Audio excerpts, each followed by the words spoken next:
Here's a bewildering statistic: General Motors sold over 347,000 GMC Terrain and Chevrolet Equinox crossovers in 2014, making the Theta platform twins the best-selling vehicles in their segment.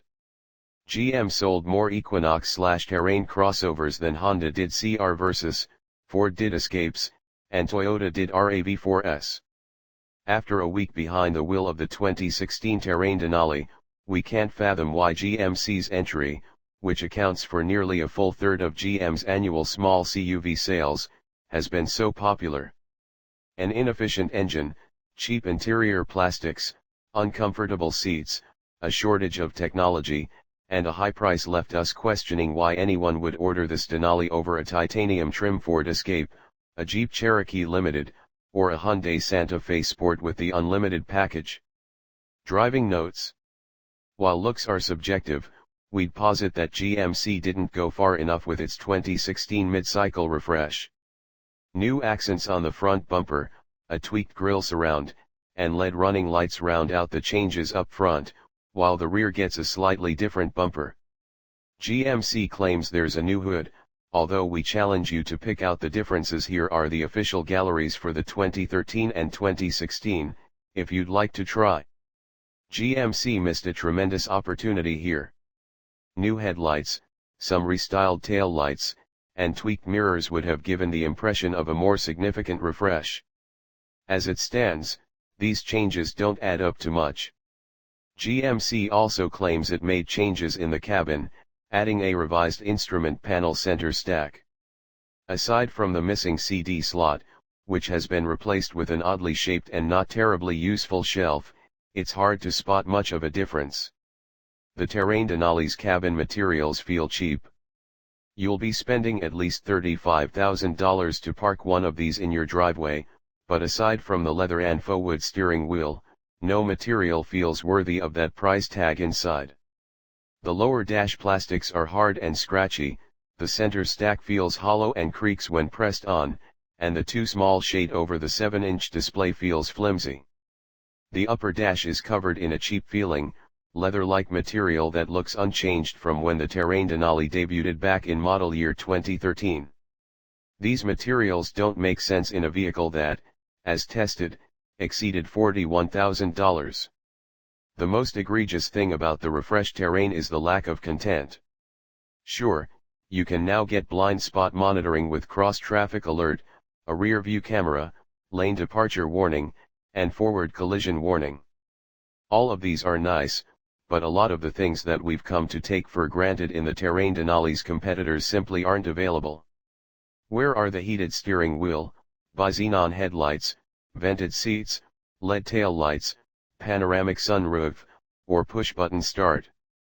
If GMC wants to charge premium prices for its Denali trim, it needs to start offering more than just some extra chrome and faux wood.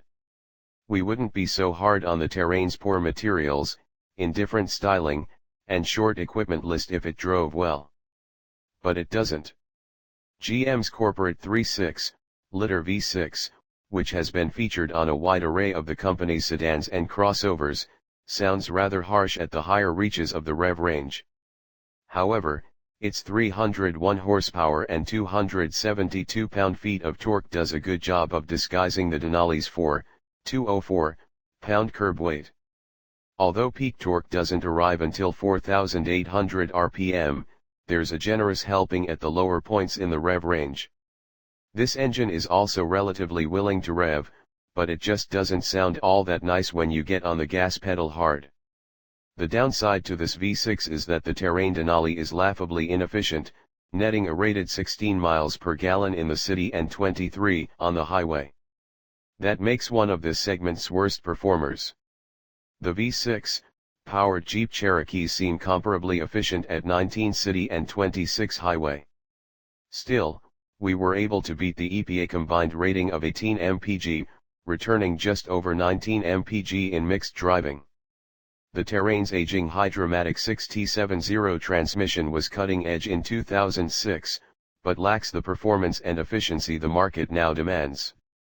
Shifts are either glacially slow or jarringly abrupt, depending on how much throttle you dial in. Downshifts are a bit more predictable, but still on the slow side of the equation. It's also rather unwilling to engage from a standstill, all of which makes the Terrain feel slower than many of its competitors. There are other disappointments here, too. The hydraulic steering has an oversized dead zone, is overly light, and completely devoid of feeling. GMC's Denali vehicles should also offer quieter, more refined rides than the standard models, but the Terrain is too harsh and too loud. Easily the most astonishing thing is the price. At $41,315 for our tester, the top-end Terrain far exceeds the price of more efficient, better equipped, and better to drive competitors like the aforementioned Escape and Santa Fe Sport. Perhaps the best thing we can say about the Terrain is that GM has been damn smart with this update. Not because of what it did, of course, but what it didn't do. With over 95,000 sales in 2012 and 2013, over 100,000 sales in 2014, and the pace for over 110,000 sales in 2015, where's the incentive to add options and improve dynamics to match the competition? It simply isn't there, which makes the 2016 Terrain's multitude of shortcomings a prudent financial decision.